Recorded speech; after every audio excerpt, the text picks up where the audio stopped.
اب یہ ہے کہ جب یہ صورتحال بن گئی ہے، انہوں نے اس قسم کی باتیں شروع کی کہ اللہ تعالیٰ تک کو وہ متہم کر رہے ہیں، یا یہ ہے کہ اللہ تعالیٰ کے حوالے سے توہین آمیز اور گناہ آمیز باتیں کر رہے ہیں۔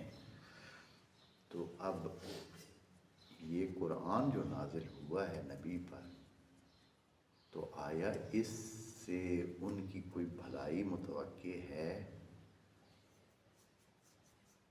کہ بھئی اب قرآن نورانی ہے، نور ہے، اللہ کا پیغام ہے، تو آیا اس کے سامنے آنے سے اس کی وجہ سے ان کو کوئی فائدہ ہوگا؟ تو اللہ تعالیٰ فرماتے ہیں نہیں، بلکہ یہ قرآن ان کے کفر اور طغیان میں اور بھی اضافہ کرے گا۔ وجہ کیا ہے؟ وجہ یہ ہے کہ وہ پہلے ہی پٹری سے اتر گئے ہوئے ہیں۔ دیکھیں، جب آپ کی گاڑی صحیح راستے سے ہٹ گئی ہو، اگر آپ اس میں مزید ریس بڑھائیں، گاڑی راستے سے ہٹی ہوئی ہے، آپ نے ریس بڑھا دی، آپ کو پیٹرول اور مل گیا، نتیجہ کیا ہوگا کہ آپ اچھائی کی طرف آئیں گے یا زیادہ دور ہو جائیں گے؟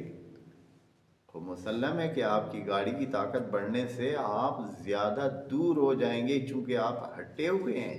ہاں، اگر صراط مستقیم پر ہوتے تو آپ کا فائدہ ہوتا، آپ کی گاڑی جلدی منزل تک پہنچتی اس نئے پیٹرول کے آنے سے اور اس نئی طاقت کے آنے سے۔